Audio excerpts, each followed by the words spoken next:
Bem-vindos ao Observatório da Imprensa. Estou em Vitória e aqui nos arredores da cidade acabo de ouvir um dos mais tenebrosos depoimentos, talvez uma das confissões mais fortes, mais dramáticas da história recente do Brasil. Cláudio Guerra, ex-delegado do DOPS, participou ativamente na repressão, no extermínio, na matança, não fez tortura, mas ele atribui a ele mais de 20 mortes.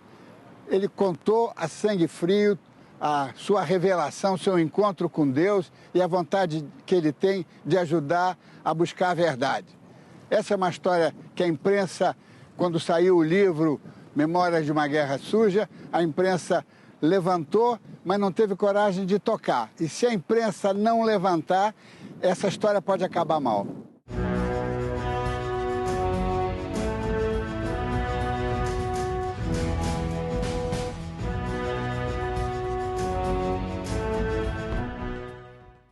Cláudio Antônio Guerra, 27 anos depois do fim da ditadura, o senhor se arrepende e confessa tudo que cometeu, todos os crimes que cometeu. O arrependimento, segundo o senhor afirma no depoimento ao livro Memórias de uma Guerra Suja, foi por razões religiosas. O senhor encontrou Deus, quer reencontrar a paz de espírito e quer cumprir com um dever, não é? Mas durante os 18 anos ou 15 anos que o senhor esteve a serviço da repressão e que participou ativamente dela, o senhor em nenhum momento encontrou razões de caráter moral, espiritual, humano, para balançar um pouco, para perceber o que estava fazendo? Olha, dizer que eu era insensível não condiz a verdade. Nós sentíamos, sim, mas naquela época eu entendia como um cumprimento de dever, né? Eu tinha uma ideologia que era totalmente contrária ao comunismo. Eu aprendi isso desde criança, né? Que o comunismo era o inimigo, né? E no decorrer da minha vida, no início da minha vida, eu sofri isso diretamente, lá no interior de Minas, logo no início da Revolução. Teve uma invasão de terrenos, eu era oficial de justiça nessa época, e fui designado para poder tirar as pessoas que tinham invadido essa área lá num lugar chamado Pimentel, Minas Gerais. E lá teve reação, eu tinha o dever, né, de ofício, de requisitar a força, eu requisitei a força policial e essas pessoas foram tiradas. Só que eu não sabia que eu estava mexendo com interesses de fazendeiros também. E naquilo ali o fazendeiro mandou que me matasse. E foi o início, eu quero que o senhor entenda, as pessoas que me ouvem entendam, não é justificando não, mas foi o pontapé para mim entrar no caminho da violência, entendeu? Porque aí, quando foram me matar, mataram um primo meu enganado, achando que era eu. E eu queria vingar, né? Jovem, tinha saído do exército há pouco tempo, cheio de gás, né? E fui ajudado por uns coronéis da PM, né, na época, Coronel Pedro, Capitão Pedro na época, né? E eu achava que eles tinham feito uma grande coisa me ajudando a vingar, né? E só que aí, com esse favor que eles me prestaram, eu passei a ser devedor. Mais tarde, houve uma ordem do governo de Minas para poder acabar com o crime de mando no interior de Minas, que era parte do Espírito Santo, parte de Minas, que era uma região contestada. E aí foi a cobrança, né? Porque tinham me feito um favor lá na coisa, aí me buscaram para me servir, né, junto com essa equipe do Coronel Pedro, né? E ali, nessa época, morreu muita gente, entendeu? Aí foi... Disputa de terra. Disputa de terra, né? E a pistolagem de lá, morreram tudo, né? E na época eu não sabia, né? Depois conversando com o Rogério, alguns desses aí seriam lideranças de camponês, entendeu? Houve doutrinação? O senhor sofreu algum trabalho Isso aí era de informação ideológica? Formação ideológica. E, inclusive, o nosso comandante dizia o seguinte: tem dois, vocês hoje passam a pertencer tem que escolher um lado. Existem os que morrem e os que matam, vocês têm que escolher. O dilema era esse? Era esse. Não havia o dilema democracia? Não. Os que matam e os que morrem, porque nessa época já faziam uma propaganda medonha que eu tinha morrido, não sei, que a esquerda, que o comunista tinha matado coisa, que eles faziam. A gente só recebia essa informação. E nós tínhamos ali o que nós tínhamos era querer acabar mesmo com a esquerda, porque era o que nós sabíamos que era o inimigo, que o país ia ser derrotado, que aqui ia ser igual Cuba, que não, era aquela história que nós tínhamos aí todo dia.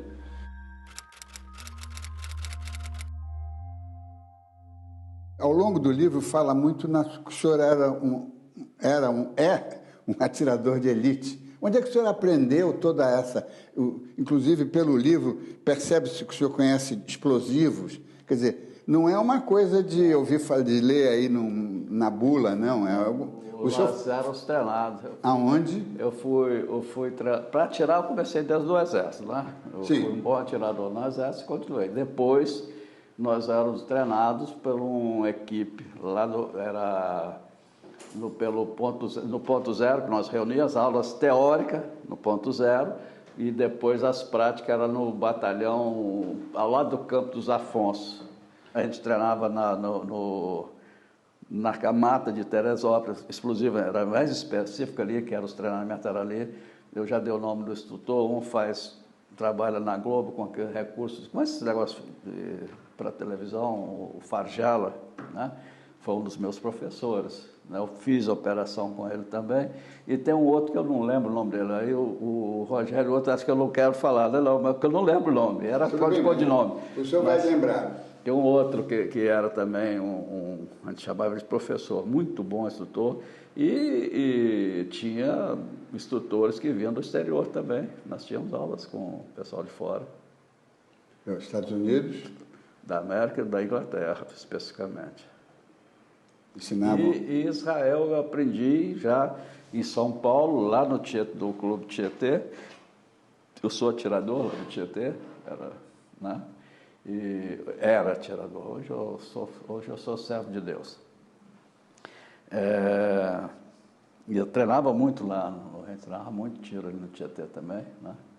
Para tiro. E ali foi que eu recebi um ensinamento de um agente do Mossad, como é que faria 2 tiros limpos que não escapa a pessoa, né? No peito, né? É você puxar 2 vezes, você mirou 2 vezes e sempre usar uma arma de pequeno calibre, para poder ser o tiro preciso, né? Eu aprendi isso lá e depois eu pus em prática nas minhas operações, né?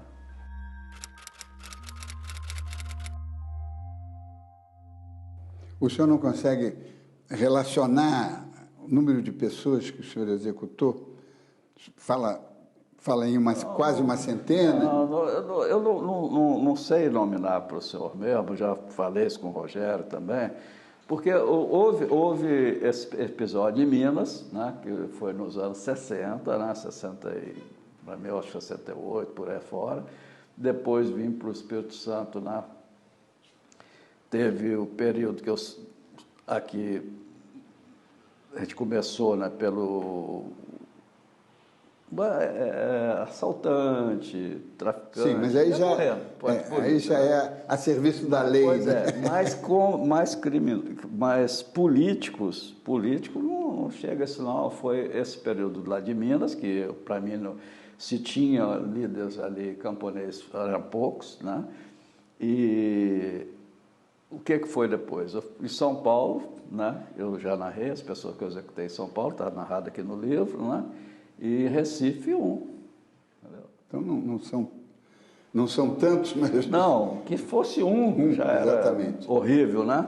Mas tirei vidas, isso aí é uma coisa hoje que, né, é só a misericórdia de Deus mesmo para perdoar, né?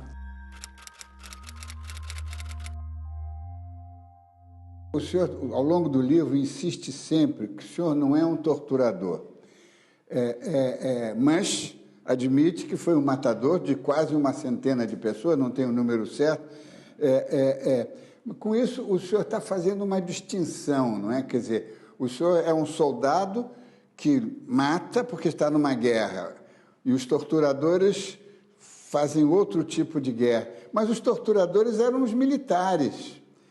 Quer dizer, como é que o senhor se coloca nisso, né? Quer dizer, o senhor estava numa guerra cumprindo as chamadas leis da guerra, que não era bem verdade, mas tudo bem. Mas os militares estavam torturando, o que é contrário às leis da guerra. É, contrário. Inclusive, eu tinha aversão. Eu não participava de tortura e era contra. Por isso que eu nunca entrei nos lugares onde, na Casa da Morte, eu nunca entrei lá. No DOI-CODE, eu chegava no pátio, até entrei fora de hora de interrogatórios, porque aqui no Espírito Santo, os policiais que torturavam, eu procurava tirar eles da minha equipe, entendeu? Respondia até processo sem ter sido o torturador, respondia por lesões corporais de um fato, um delegado, o DOPS era para-raio de tudo. Prendeu um jovem estudante, negócio de roubo de carro, levou lá para o DOPS, meteu o pau nele.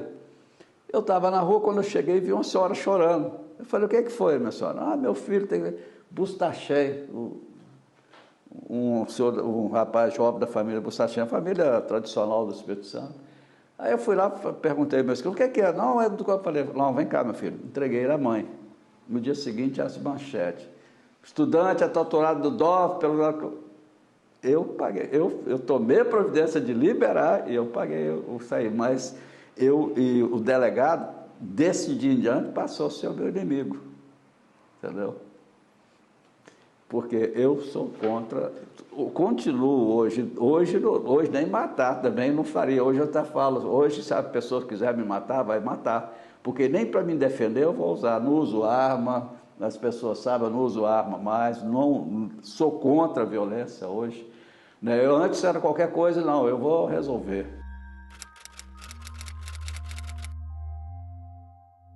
No livro, Cláudio Guerra, o senhor diz que houve momentos depois de algumas ações que o senhor teve abalos, referiu-se até que foi hospitalizado, foi atendido no Hospital da Aeronáutica, quer dizer, a violência,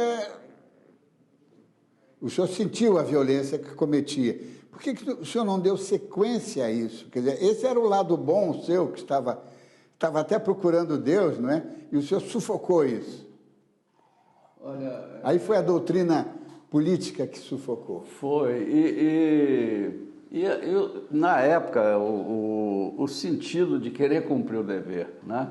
Embora eu soubesse ali, eu sentia meu corpo, né, respondendo, mostrando que, até mostrando às vezes, hoje eu sei que estava mostrando que eu estava errado, né, porque vinha sequelas, eu tinha taquicardia, dor no peito, como se estivesse infartando mesmo, né, e me deixava mal. Aí foi a época que até o coronel aviador Juarez levava médico para mim cuidar, eu morava em Copacabana nesse período, né, e tinha muita coisa. Agora, hoje, né, por que eu não parei, né?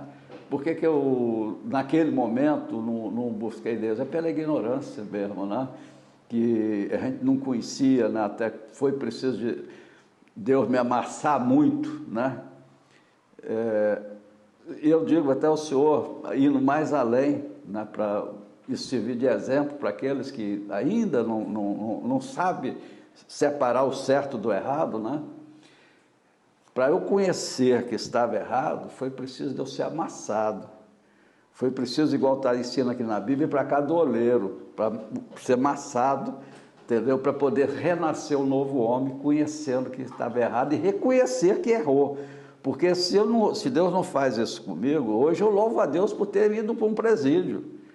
Eu reclamava, hoje não. Hoje eu agradeço a Deus de ter ido lá para poder eu ter refletido e saber, hoje saber falar, olhar para pôr minha cara e falar, errei.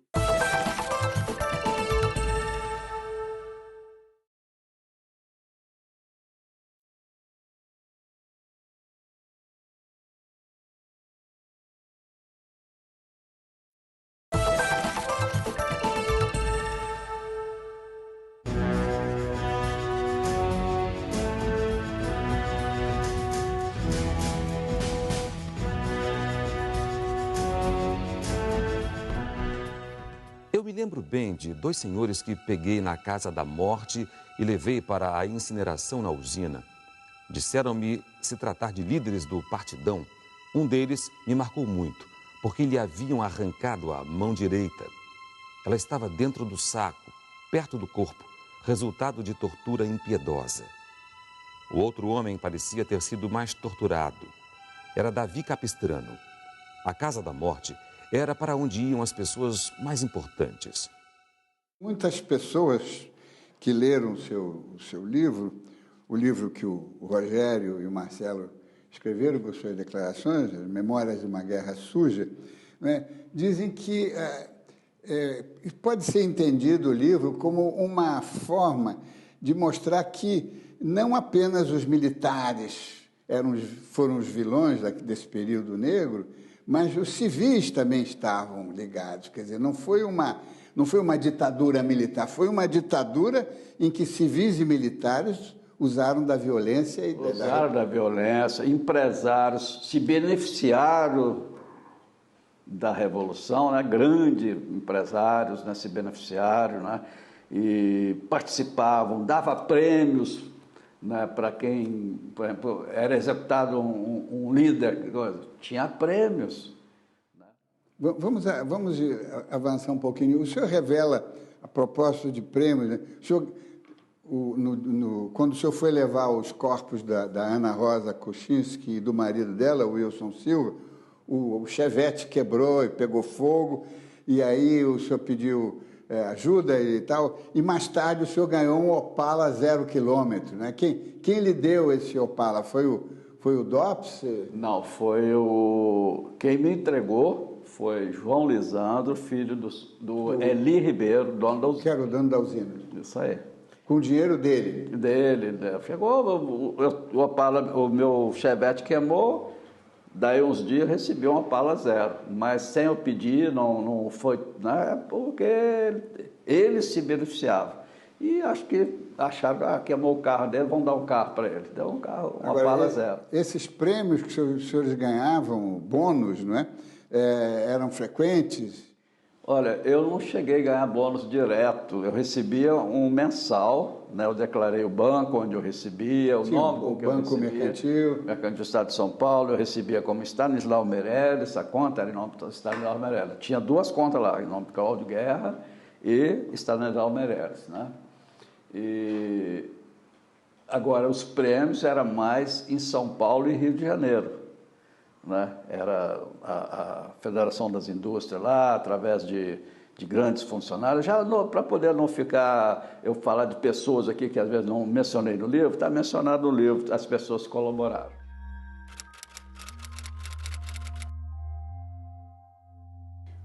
O senhor fala também numa coisa chamada Irmandade, não é? Isso aí é que... Fala no espírito da Irmandade. Como é que é essa Irmandade? A Irmandade era assim. A gente servia um ao outro, de verdade, né? Era o mesmo princípio que tem a maçonaria, de você ajudar um ao outro, ser companheiro, né? O que você precisar, né? Você dá até a vida pelo companheiro, né? Pela causa, né? E essa Irmandade tinha isso aí.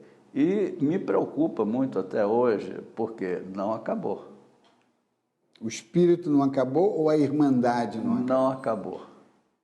A Irmandade não acabou? Não acabou, não acabou. Ela está aí? Está aí, é ativa, né? Eu tenho falado isso sempre, né? Para as autoridades, não acabou, né? Está adormecida, né? Mas está aí. É tanto que você pode ver que de uns tempos para cá, não sei se é porque sabiam que ia sair esse livro, começou a sair um monte de coisa aí de alguns militares, né? O senhor, por exemplo, na página 174 do livro, fala no Wilson Pina, que era um agente da repressão e que estava trabalhando até há pouco tempo para o governo e preparou um dossiê contra o irmão do Franklin Martins. Quer dizer, eles estão operando. Ativo, é isso que eu estou falando. Hoje, eu tenho, né, eu falei isso para Rogério, vou falar para a Comissão da Verdade, tem muitos Cláudio Guerra. O senhor sabe quem são eles? Sei, e se eu tiver vida até lá, eu vou nominá-los. Né? Não para o senhor aqui agora, mas para a Comissão da Verdade vai ser esclarecido.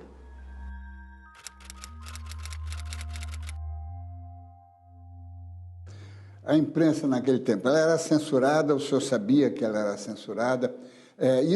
Isso lhe dava, digamos, o fato de haver esse silêncio, essa mordaça, lhe dava, digamos, uma garantia de impunidade, de segurança? Dava sim, a gente não é a segurança que nós tínhamos certeza que não ia sair nada, saía só o que queria, porque tinha muitos colegas seus que participavam. Pois é, vamos... Tinha colegas seus que faziam o jogo, né?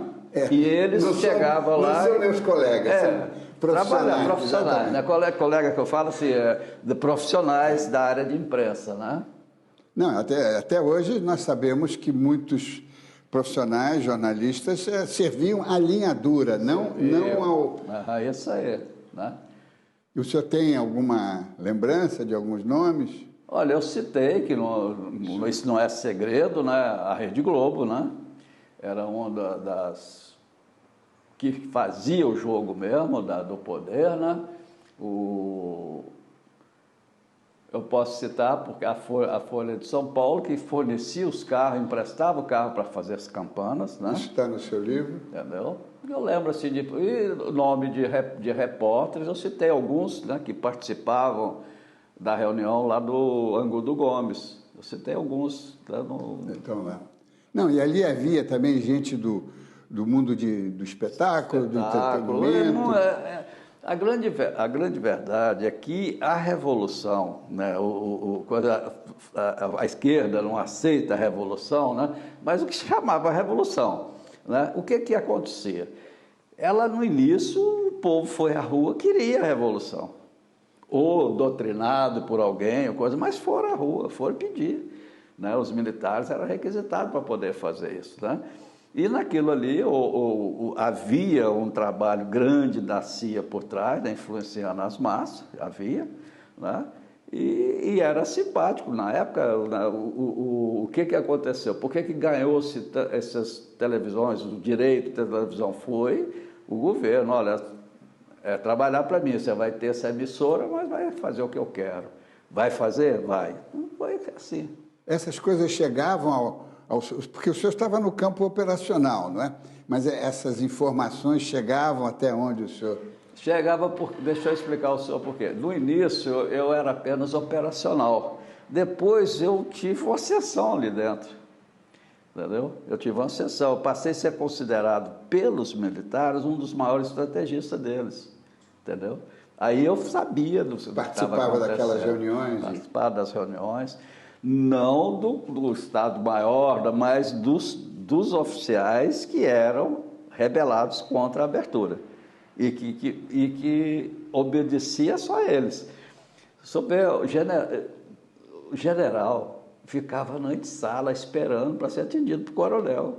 Era uma quebra da hierarquia sem tamanho. E o que houve ali foi uma quebra de comando. Né? Os coronéis, o que tinha a tropa na mão, né, se rebelaram. E especificamente o eixo São Paulo, Rio e Minas. Né? Esse eixo aí centralizava toda coisa no país inteiro, né? A guerra, né? Para poder acabar com o Partido Comunista, né? Matando, prendendo, né? Destruindo. né? Foi a partir daí.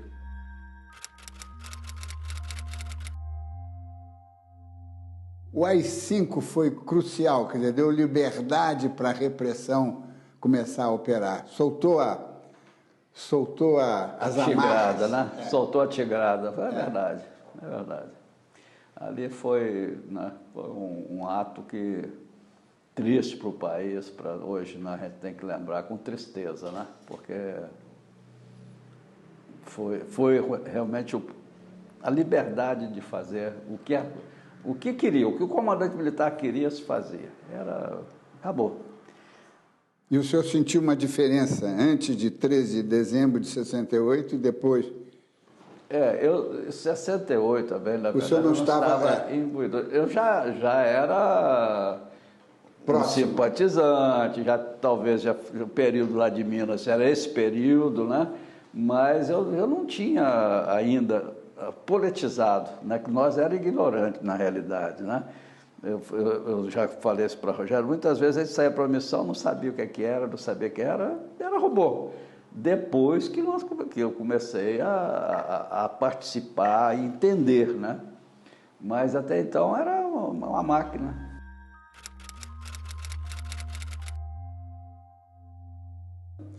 Pois é, o senhor tocou agora num assunto que, para mim, é o mais, talvez politicamente o mais importante do livro, é de que realmente os senhores estavam a serviço da linha dura, e a linha dura se consumou mesmo a partir do projeto da distensão do Geisel Golbery. Aí os senhores eram os soldados da linha dura, né? E ela que não queria, e ela que começou a fazer maiores absurdos, inclusive com o negócio do Partido Comunista, né? Que já naquela época sempre foi contra pegar em armas, né? E os senhores liquidaram a direção do partido, assassinaram o Comitê Central. Né? Era a maneira de colocar a sociedade, né, o povo, contra a esquerda. Era essa maneira. Não tinha, foi uma estratégia deles. Inclusive, eles se espelharam no que aconteceu na Argélia, né? Aí espelhou para aqui também. Não, nós vamos fazer os atentados e o inimigo vai ter que ter sempre. Aí sempre tinha um inimigo para poder... Acabou as guerrilhas. Fabricou-se inimigo. Quer dizer, o inimigo fabricado foi o PCB. Embora eles fossem contra a luta armada. O episódio do Rio Centro, né, eu soube posteriormente que nós panfletamos, pichamos as coisas lá com a LM, parece. LM. E depois, mais tarde, eu soube que a LM já tinha acabado quase toda. Não, mas isso eu não sabia na época, né? Eu recebia a ordem e ela fazia, né? Mas eu soube mais tarde que já estavam os líderes, a maioria estava preso ou já estavam mortos.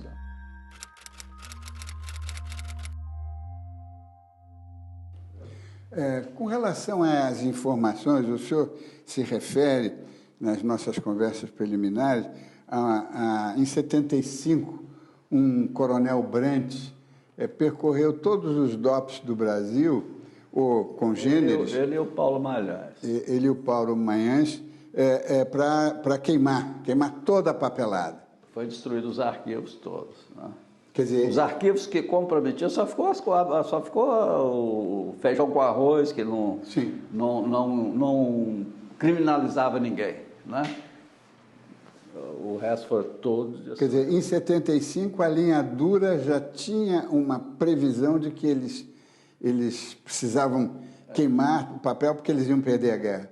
E é porque a presidência da República, o general Golbery, já estava, né, abertamente.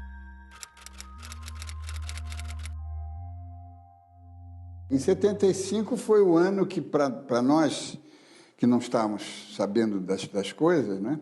Mesmo jornalistas, foi o ano do afastamento do ministro da Guerra, no comandante do 2º Exército, logo depois do Manuel Fiel Filho, depois o Herzog, né, em outubro. O senhor não teve implicado porque foi lá no DOI-CODE de São Paulo, mas repercutiu, é uma repercussão nacional, internacional muito grande. Qual foi sua reação naquele episódio? De aversão, porque a gente tinha, né, pelo conhecimento, sabia que ali não tinha sido suicídio nada, né? E que tinha sido mais uma borrada, de mais um morto sob tortura, né? E que, por que eu vi aquilo ali? A pessoa que fez aquilo, o que comandou aquilo, em lugar, ele prejudicou mais o grupo de direita queria, que era trazer a simpatia da sociedade, do povo, para a causa deles, foi muito justamente o contrário. Então, nós vimos que aquilo ali foi um tiro no pé que os caras deram, entendeu? E nós que naquela época estava lutando para poder não ter abertura, ficamos na bronca, inclusive. Agora, na sua opinião, quer dizer, o que circulava na comunidade de informações ou de segurança que foi um acidente, né? Quer dizer, eles não esperavam. A grande verdade, os militares da época, hoje estão melhor preparados, né? Eles não estavam preparados para isso, não estavam. Eu digo, eles estão melhor preparados, mas não para poder, eu falo melhor preparado, porque eu tenho certeza que hoje nenhum comandante militar vai permitir que uma pessoa sob sua guarda seja torturada até a morte, entendeu? E ali eles se excediam, né? Perdiam o controle. Ali eu acho que eles não matavam, nem queriam matar não, mas perdiam o controle, né? De raiva, e exorbitavam mesmo e passavam do limite e matavam a pessoa. Quer dizer, não tinha, né, o que... vou falar pela polícia, né, polícia civil, coisa... Eles, até hoje eu estava falando, o promotor falou, mas tortura? Foi claro que tortura. Se eu falar que na polícia não tortura, só está querendo mentir para o senhor mesmo. Nos presídios, eu fui testemunha de ver tortura lá nos presídios. Então, existe da mesma maneira, só que não existe uma tortura igual era cometido por aquelas pessoas, porque eles não tinham a prática, né? Não tinha, vamos dizer, a malandragem do policial de chegar, de tirar uma confissão e a pessoa continuar viva. Não, eles acabavam matando, né? Uma das coisas que impressiona muito no livro a descrição muito fria, não é? Muito dolorosa, da eliminação dos cadáveres, né? Dos 10 cadáveres, todos eles mortos justamente no período em que o Geisel já tinha sido eleito, né? Quer dizer, era realmente uma atitude contra a distância. Era uma rebeldia contra a distensão mesmo, né? E querendo eliminar quanto mais inimigos que eles falam que teriam, né? Era pois é, agora, essa coisa de queimar o cadáver, quer dizer, foi uma solução quase nazista, não é? Porque os nazistas também inventavam as câmeras de gás para queimar, não deixar restos, não é? Quer dizer, isso foi uma sofisticação. Até então eles desovavam os cadáveres. Enterrava como indigente, né? Fazia o nome trocado, aquelas coisas todas. Só que estava começando a aparecer. Aí eles queriam uma alternativa e quiseram o negócio do forno, né? Foi quando eu apresentei o Eli Ribeiro a eles. Falei, olha, o dono da usina Cambaíba. Ele já era conhecido, mas ele não tinha. Mas foi quando o entrosamento foi obra minha. Agora, o senhor viu todos os corpos, né? Esses 10 corpos o senhor viu. E o senhor dá detalhes, inclusive eu tenho aqui algumas pessoas, parentes, querem detalhes que eu vou lhe perguntar, mas, por exemplo, o caso da Ana Rosa, né? O senhor deduz que ela estava toda mordida e que teria sido violentada, mas ninguém morre de estupro e de violência, né? As mordidas eram de algum animal? Não, era mordida humana. E de que ela morreu? Ela estava muito machucada, tá? Ali eu creio que foi asfixia, né? Muito machucada, sangrava, a boca sangrando, que estava estourada por dentro. Né? E o marido, o Wilson Silva? Sem unhas, sem as unhas da mão, todo... E também arrebentado? Todo arrebentado. Isso não lhe marca? Mas demais, isso aí eu me sentia muito mal, muito pior do que a troca de tiro, de atirar, eu sentia muito mais, entendeu?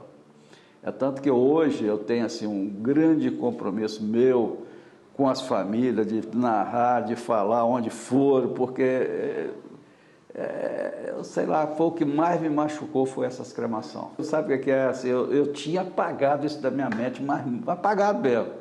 Apagado para poder... está voltando, assim, eu tenho conversado muito com o Rogério, que ele me acompanha há 3 anos nisso aí, muita coisa está voltando à minha memória, aí eu lembro, falei, Rogério, teve o Tomás, eu lembrei quando eu estive na usina. Entendeu?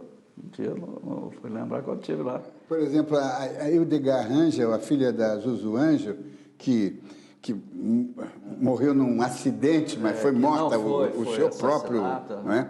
Ela pergunta sobre o coronel Custódio, que aparece no inquérito da mãe.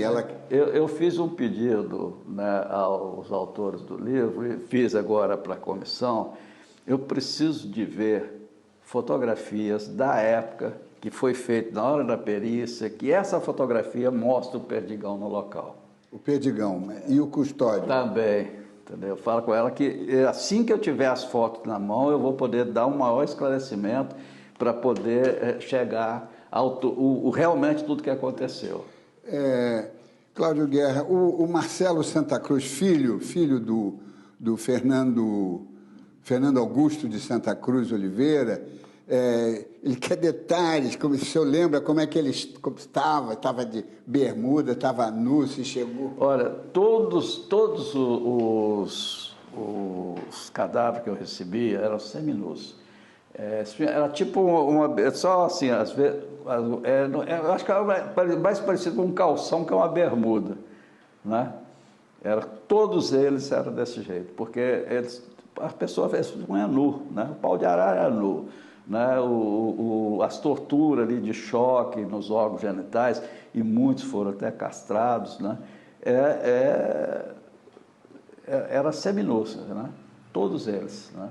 O caso do Capistrano, que veio esquartejado... Ele não estava todo esquartejado, não, ele estava com o braço direito decepado, tinham arrancado o braço dele, Capistrano.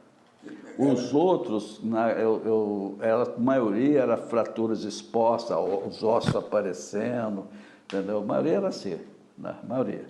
Olha, são cenas que, para mim, me deixa muito abalado narrar isso aí, que para mim, a pior época da luta que eu participei foi essa aí.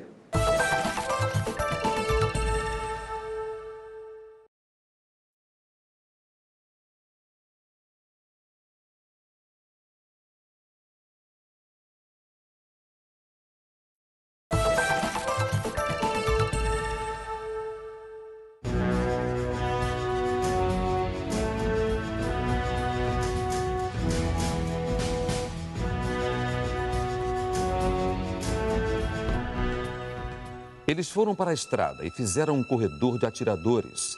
Perdigão vinha atrás, avisando por um rádio o momento em que a Kombi estava se aproximando do local ideal. O veículo foi metralhado por todos os lados e, em seguida, jogou-se uma bomba dentro dele. Não sobrou ninguém vivo.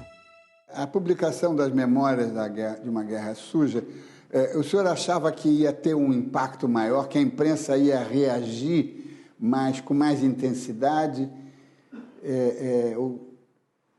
Olha, eu não sei assim, não é a imprensa, não. Quando eu atingi, né, primeiro a orientação de Deus e depois a ideia do Rogério Medeiros, que era dizer toda a verdade sem esconder nada, eu, no meu entender, não sou entendedor de imprensa, mas de conhecer, eu tinha a impressão que isso aqui ia ter mais seriedade, para poder, não acreditando no que eu estou dizendo aqui, mas para ter... Partir para investigar o que está aqui. Olha, tem aqui, olha, ele falou isso aqui, vamos ver. Vão a Comissão da Verdade, os procuradores, a Polícia Federal, né, vão investigar isso aqui, vão dar uma resposta. Nós temos que, olha, tem aqui, até agora ninguém falou. Tem um que está falando agora, vamos ver o que ele está falando, não acreditando, o Cláudio Guerra está falando completamente toda a verdade. Eu estou falando o que eu participei, agora investigue. Então eu achava que ia ter um trabalho mais intenso para uma resposta para os familiares. Não é para mim, não. A minha resposta já tem de Deus. Mas para os familiares que estão aí anos sofrendo pela perda dos seus entes queridos, eu achava que teria sim. Vou isolar imediatamente os locais que eu indiquei, né? Parece que agora que vão ser feito isso. Na semana passada, exatamente há uma semana, no fim de maio, veio uma força-tarefa do Ministério Público Federal de São Paulo. Teve aqui para uma oitiva, né? De, parece que 8 horas, segundo eu soube. Não, foi 16 horas. 16 horas? 8 num dia e 8 no dia seguinte, exatamente. O senhor sentiu que as informações que passou, dali vai haver providências? Olha, o que eu senti ali de sério, que foi o procurador de Campos, que eu vi que ele está trabalhando para elucidar, né, que se queremou ou não, pessoas ali na coisa, eu vi uma seriedade do trabalho dele, né? E os outros, não sei se é por causa da juventude, né? Eu vi umas perguntas assim, né? Parece que é Ivan, parece Ivan Max, que é o que fazia mais perguntas, né? Ele falou assim, olha, nós temos tantos inquéritos abertos em São Paulo, isso aqui vai fazer parte do inquérito. Eu achei ótimo, né?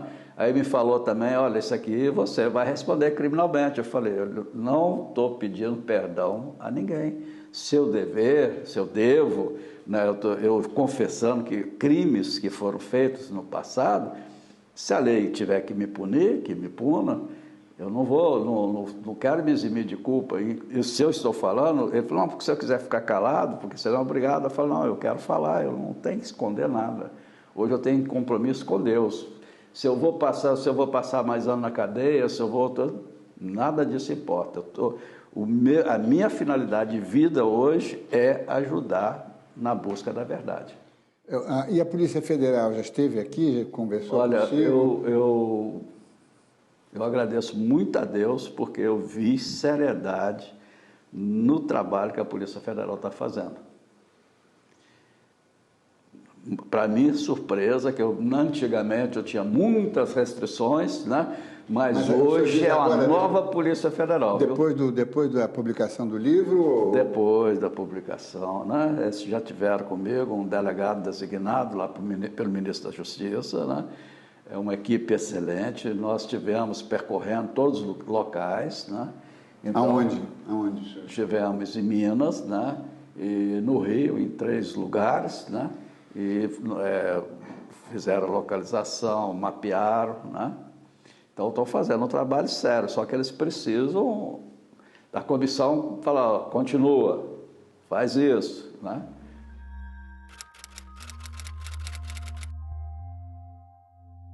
Agora, o senhor espera que outras pessoas que trabalharam ao seu lado, na mesma missão, que estão vivas, né, que sabemos que estão vivas, elas também vão conseguir encontrar uma forma de se apresentar perante a sociedade? Olha, eu faço até agora, aproveito o programa do senhor para me dirigir àqueles companheiros que trabalharam comigo, que fizemos operações juntos, né? Que não tenham medo da verdade e que, né, que venham perante as autoridades e confessem o que fez, contar a história do que aconteceu. Pelo o que eu conheço, pelo menos o que a lei fala, né, se não for mudada, que houve anistia para os 2 lados, né? tanto para a direita quanto para a esquerda. Os crimes têm mais de 20 anos. Pela nossa lei penal, fala que está prescrito, né? Mas pode... Qual que é a condenação que eu acho que tem para nós? A condenação moral. Condenação moral. Essa Você vê que eu, por causa desse livro, perdi a minha companheira, minha esposa, que tinha 18 anos, que era minha mulher. Com esse livro aqui, com a verdade que eu contei aqui, eu perdi. Nós podemos ter perdas pessoais? Podemos. O Ministério Público Federal bate muito que é crime permanente e que as pessoas vão ser responsabilizadas.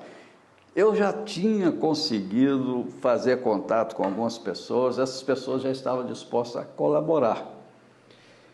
Mas estão com medo agora, por causa dessa espada que ficaria sobre a cabeça deles, né? Mas eu tenho insistido... A espada é da lei, não é? Não é a espada da lei, que tem, né? Eu não tenho medo dela, mas eles têm, por um motivo ou por outro, né? Eu não tenho medo porque não tem mais. A minha finalidade de vida hoje, os restos dos meus dias, é falar de Jesus, falar do que Jesus é capaz e de que o errado não compensa. Errar não compensa, tem que andar reto e fazer o que é certo, né? Então, minha finalidade de vida é essa. Ser interrompida é porque é a vontade de Deus, Deus que é o dono de todas as coisas. Então, eu creio no Deus que eu sirvo, eu creio que se Ele tem um plano para mim, o plano é esse, é de eu falar a verdade, de ajudar na busca da verdade, para que ela não aconteça mais os erros que foram cometidos. Eu creio sim que muita gente vai falar. Inclusive, eu tenho feito apelo às autoridades, que tem alguns que, se eles me levarem até eles, eu sentar com eles, eles vão falar. Quer dizer, a máquina da busca da verdade está funcionando. Tá. E eu tenho certeza que, sendo levado até eles, eu sentando com eles, eles vão falar.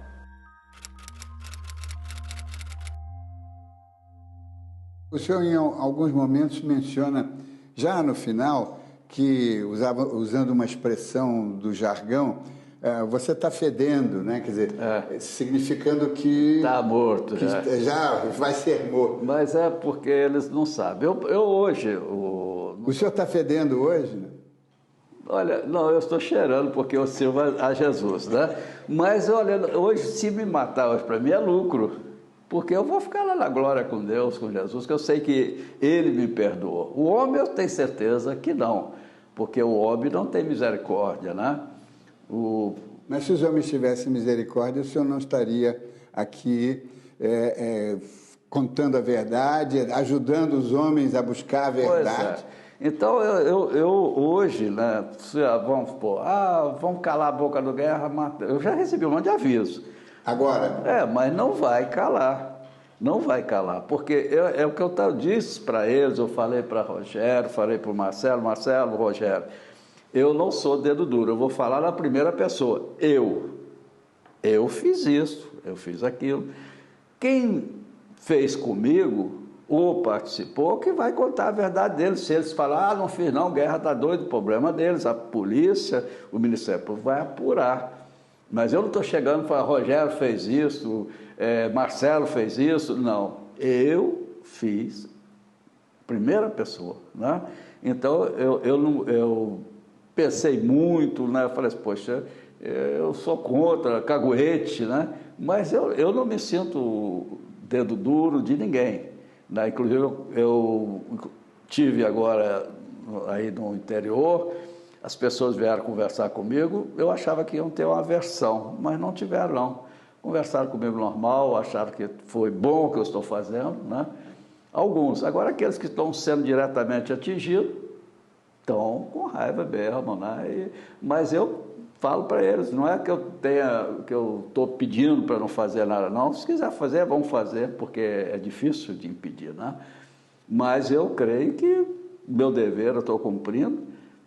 Se eu tive coragem naquele passado lá, fazer as coisas erradas e ir fazer, muito mais coragem eu tenho hoje de falar a verdade e de poder ajudar um pouquinho, reparar um pouquinho as coisas erradas que eu fiz. O senhor falou antes nos jornalistas que serviam a linha dura Esses estão tranquilos hoje? Ou já, eu acho que não, eles devem ter ficado bem aborrecidos de alguns ver os nomes citados, né? Sim, mas muitos o senhor não citou, ou citou todos? Não, citei alguns que eu lembrei na... Cláudio Guerra, eu queria agradecer a sua colaboração, a sua disposição de falar pela primeira vez, tendo escolhido um programa que mexe com a imprensa, e a imprensa tem um papel fundamental na busca da verdade. Então, quero lhe agradecer essa ajuda e quero que o senhor tenha forças para ir até o fim. Com Deus na frente, eu vou até o fim. Eu não vou desistir da busca da verdade, e eu queria apenas fazer mais uma vez apelo àqueles ex-companheiros que lutamos tanto no passado. Tenham coragem agora de falar a verdade. E quero dizer também para todos que vão ouvir esse programa, errar não compensa não. Nós temos que andar certo e procurar fazer as coisas certas. E hoje eu estou fazendo isso porque eu tenho um olhar espiritual. Não, como homem natural, eu não faria. Mas hoje eu estou falando como homem espiritual. E como homem espiritual, eu não quero aparecer. Eu não quero achar que as pessoas acham que eu estou nesse programa com o senhor querendo me autopromover. Não, eu estou pondo a minha cara para apanhar. Eu estou aqui para dizer a verdade e me colocar para a sociedade nu, com meus erros, com meus acertos, mas na busca da verdade.